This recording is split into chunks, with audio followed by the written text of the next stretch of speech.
Hello. Next chapter. Stealing the Groat's Quarry. Skulduggery took a small spool of thread from his pocket and started wrapping it around the door handles. "That'll hold?" Valkyrie asked sceptically. "This is resolute thread. The more pressure applied, the stronger it gets. It's very rare. They say it was made from the stomach lining of an emperor dragon over 2,000 years ago." "Was it?" "No, it's just really strong thread." The door handle tied together securely, they walked deeper into the room. The repository was vast and dark, with rows of shelves and tables groaning under the weight of the magic artifacts it contained. In the centre, where once the Book of Names had stood on its pedestal, there was now a cage of black steel, about the size of a small truck. The remains of the Groat's Quarry, little more than a torso, and head wrapped in soiled bandages, hung suspended off the ground by a dozen taut chains. There were symbols carved on each of the cage bars as they started to glow as the two of them neared. "Don't touch the cage," Skulduggery warned. "How do I open it?" Very carefully. "I'd imagine I'm not as fluent in the language of these symbols as China is, but I know enough to recognize a death field when I see one. It'd kill anyone who even puts a hand inside those bars." "Can we turn it off?" "If we knew the right symbols to touch, yes. Unfortunately, if we touch the wrong symbols, the field will swell and kill everything in the room." "Would it kill you?" "Seeing as how I am already dead." "Well, would it? Serpine used his red hand on you and it didn't have any effect. Maybe this would be the same. If I knew a little more about how I ended up as a living skeleton with implicable dress sense, I could give it a try. But there's every chance that the death field would kill whatever's left of me. So how are we going to get this Groat's Quarry?" Skulduggery walked in among the shelves. "There has to be something here that will help us," he said. Valkyrie followed, browsing the artifacts on display, although she really had no idea what she was looking for, let alone how they could use any of it to open the cage. She picked up a wooden sphere, about twice the size of a tennis ball. It had a thin groove running all the way around its circumference. "And this is?" she asked, holding it up for Skulduggery to see. "A cloaking sphere," he said. "Not very many of those around, actually." "What does it do?" "It makes magic people invisible." "Cool." Valkyrie replaced it and turned to follow him, but Skulduggery was gone. She heard a sound from somewhere in the stacks and saw movement. There was a grunt and Skulduggery came flying over the shelves. He hit the table and smashed a vial that had been sitting there, then rolled off the edge and hit the ground and groaned. A big man with long silver hair strode out after him. Valkyrie recognized him from the description she'd been given. Gruesome Kev. The Diableri were here to steal the groat's quarry before them. Valkyrie backed off, her heart suddenly slamming against her chest, and then there were footsteps behind her. She turned to see Sanguine approach, smiling that wicked smile. She clicked her fingers of both her hands and flames filled her grip, but cracks splintered webbed at Sanguine's feet, and he sank into the floor. Valkyrie turned, weary, ignoring the sound of Skulduggery's fight, listening for the telltale crumbling that signified Sanguine's movement underground. She heard it and knew he was raising up out of the ground directly behind her. She lashed out a back kick and felt it connect. She turned to see Sanguine sprawling, hands at his face, his sunglasses broken neatly in two and his nose pumping blood. His eyeless face contorted in pain and fury. He scrambled up and made a grab for her. Valkyrie ducked under his right arm and kicked at his leg, and he went down on one knee. And she followed through with an elbow to the back of his head. He dropped forward onto his hands and swung his leg back viciously, catching both of her ankles. She crashed to the ground, and his hands were on her as he got to his feet. She tried to break his hold, but he was too strong, and he hurled her into a row of shells. The shells toppled, artifacts smashing. Valkyrie followed them to the floor. She scrambled up, tried to punch at the air, but Sanguine was too fast. He punched, and her head snapped round, and white light exploded into her vision. And even as she was falling, she tasted the blood. Suddenly, she was on the ground. Her left hand covered her mouth, aware that one of her front teeth was missing. Her body was laden, drained of its strength, and all she could think about was that her tooth had been knocked out, and that the hassle it would be to explain this to her mother. A brown shoot appeared beside her face, and Sanguine knelt, opening his straight razor, the blood from his nose flowing freely onto her coat. "You deserve this," he snarled, bearing the blade to her throat. There was a gunshot, and he screamed and fell to one side, clutching his leg.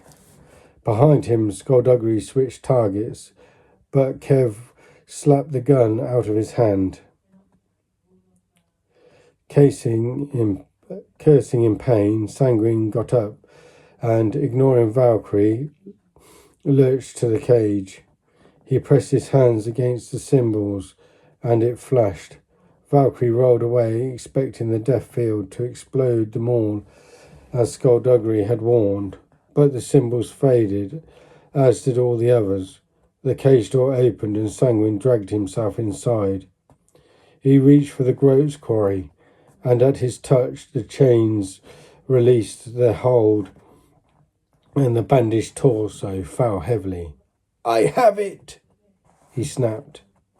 Kev snarled at Skulduggery, cheated out of his kill, and strode for the cage. As the ground crumbled beneath them, and Sanguine took Kev and the groat's quarry down and away. Skulduggery snapped up his gun and hurried to Valkyrie. She became aware of the pounding on the double doors. The resolute thread was holding, but even as she watched, the blade of the scythe pierced the door and withdrew. The cleavers were hacking their way in. "Let me see," Skulduggery said, helping her to sit up. He took her face in his gloved hand and tilted her head back. Blood was running down her chin, and she was doing her best not to swallow. Open your mouth. Valkyrie shook her head. She had tears in her eyes, partly from the shock, partly from distress. Billy Ray Sanguine had taken her smile with one vicious punch. Skulduggery pulled her to her feet. A sliver of cold air hissed through her teeth, and she moaned in pain. She kept her lips pressed tightly together. The double doors fell apart, and Third Guild stormed into the repository, flanked by 2 cleavers. He saw the empty cage. "Get them!" he thundered. Skulduggery grabbed Valkyrie's hand and dragged her into the maze of shelves. One of the cleavers bounded from Guild's side and leapt high, landing in front of them, scythe swinging to block their way. Skulduggery thrust at the air, but the cleaver moved through the ripples, and the other cleaver was coming in from behind, moving to trap them. They couldn't afford to be arrested. The Diableri had the Isthmus armour, which meant their next move would be to track down and snatch Fletcher Wren. They had to get out of here. Skulduggery's gun was still in his right hand, and he fired point blank into the first cleaver's chest. The cleaver staggered, his uniform protecting him, and Skulduggery added to his backwards momentum with a kick. The cleaver went down, and they jumped over him. They ran to the end of the row, and Skulduggery grabbed the cloaking sphere. They rammed a shoulder into the shelf, and the whole thing toppled over, artifacts crashing to the ground. Unnatural smoke billowed, and there were cries like a dozen trapped souls suddenly released. In the confusion, Valkyrie ducked low and followed Skulduggery on a course through the shelves, heading for the door. They could hear Guild barking orders as reinforcements arrived. The smoke reached her and smelled foul, and by instinct she took a breath through her mouth, immediately stumbling with the pain, clamping both hands over her bloody lip. She blinked the tears away and saw Skulduggery disappearing into another row of shelves. She hurried after him, but froze as a cleaver stopped in front of her. His visor helmet swept the surroundings. She stayed frozen. He didn't see her. In a matter of moments. He'd see her in a matter of moments. Her gloved hands emerged from the gloom behind the cleaver and yanked him back out of sight. Valkyrie stayed where she was, waiting for the fight to erupt, but there was only stillness. She peered through the shelves and saw Guild standing with a furious look on his face. There was a movement behind him, and Valkyrie realised that a cleaver had been standing there only moments before. She moved forward, staying low and quiet. She darted across the gap between the shelves and followed another row which led her closer to the door. Another cleaver ran in, and Guild waved to him to stop. "Stay there," he ordered. "Make sure they don't leave." The cleaver pulled out his scythe, and was the only thing between her and the door. The unnatural smoke trailed and sank and swept up, and it passed in front of her, obscuring her line of sight. When the smoke cleared, the cleaver was gone. Skulduggery moved out of the darkness and waited by the door. Valkyrie checked to make sure no one was looking. She crept to the end of the row, and Skulduggery nodded to her. Then she hurried by him and out into the corridor. They ran. A sorcerer, Valkyrie vaguely recognised, saw them and frowned, but Skulduggery pushed at the air, and the sorcerer shot back off his feet. They took the corridor to their left, heading away from the busiest areas. "There's another way," Skulduggery said as they sprinted. Meritorious told me about it once. For emergency use only. Guild doesn't know I know about it. They burst into a large oval-shaped room with a single light source that kept the edge of the room in darkness. It was the room where Valkyrie had first met the elders 2 years before. Valkyrie turned to swing the door shut, but Remus Crux charged through, sending her to the ground. His gun was in his hand, and Skulduggery moved into him, trapping his gun hand against his ribs. Crux tried to protest, but Skulduggery caught him with a right hook. Crux's knees wobbled, and Skulduggery disarmed him and flipped him to the floor.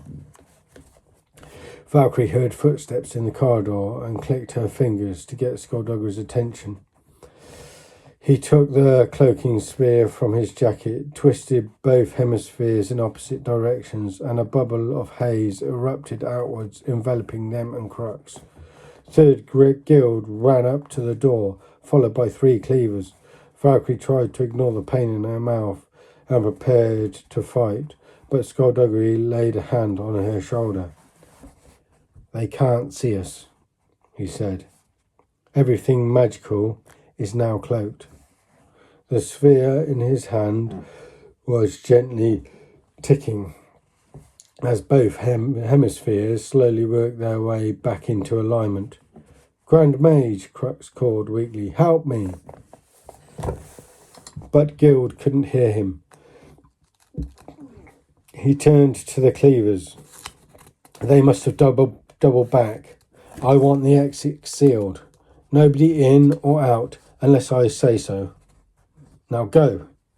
The cleavers sprinted off, and Guild stalked back the way he had come. Crux moaned in misery, and Skulduggery looked down at him. "We didn't steal the Groats Quarry, Remus. The Diableri did. That's who is behind this. Jarungallo, maybe someone named Batu. Focus your investigation on them. I'm placing you under arrest," Crux whimpered. "Guild is working with them. He told them which symbols deactivated the death field. You can't trust him. You can only trust Bliss." The cloaking sphere clicked one last time, and the bubble of haze withdrew. Skulduggery pocketed the sphere and led Valkyrie to the dark edges of the room. He clicked his fingers, summoning a bright flame. "Timing is everything," he told her. "When we start running, we cannot stop. Are we clear?" She murmured an affirmative, in too much pain for her missing tooth to open her mouth. Skulduggery leaned in and whispered so Crux wouldn't hear. "The moment we're out of here, we'll get Professor Grouse to fix your tooth, okay? You've got nothing to worry about," she murmured again, and his hand tilted sympathetically for a moment. Then he nodded to the wall. "Touch the wall and be prepared to run." Valkyrie reached out her palm on the cold wall, and there was a rumbling as the wall opened wide enough for the 2 of them to enter. "Now!" Skulduggery said, and they bolted. The wall closed up behind them as a space immediately ahead of them opened. It was disconcerting to run full pelt at solid rock, but just as they were about to hit it, it parted, then resealed in their heels. They were sprinting in a bubble of space that was moving quickly through the ground, and the rumbling was huge and loud, and reminded her of Billy Ray Sanguine taking her to Baron Venger's. She hadn't liked it then, she didn't like it now. They were running up an incline. Valkyrie could feel it in her legs. Skulduggery had doused the flame so it wouldn't burn up the oxygen. So now they were running in complete darkness. Valkyrie opened the side of her mouth to suck breath through, trying not to let the cold air hit her damaged tooth. She was getting tired. They had been sprinting for far too long. She needed to slow down just for a moment. But she knew this little bubble of space would carry on without them. She didn't much fancy being crushed to death, no matter how fast it would be. Didn't think it would be quite so fair, Skulduggery said. Quite so far, Skulduggery said, over the noise. The good thing about not having to breathe was that he would never be out of it. And the good thing about not having muscles is that they could never scream at him. She envied him right now. Valkyrie's coat snapped her back. She realized immediately that the coat tail had been caught in the crush. She ripped her arms out of the sleeves, abandoning the coat in the darkness, and stumbled. She felt Skulduggery's gloved fingers close around her hand, and he yanked her up alongside him, practically dragging her. She got her feet under her once more and was running on her own again. But she gripped his hand and didn't let go. And then there was a blinding light and a rush of fresh air, and they were outside. Valkyrie slipped on wet grass and landed on her back. The rumbling abruptly ceased.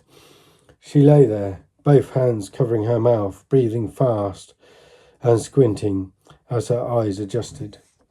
Skulduggery was wrapping a scarf around his jaw. He dipped his hat low over his eye sockets.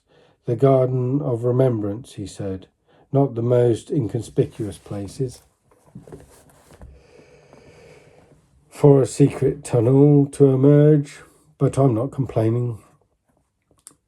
Valkyrie grunted a response, indicating that she wasn't about to complain either. He helped her up. Her arms were bare and prickling with goosebumps in the cold air. The only people she could see were elderly people out for a quiet stroll.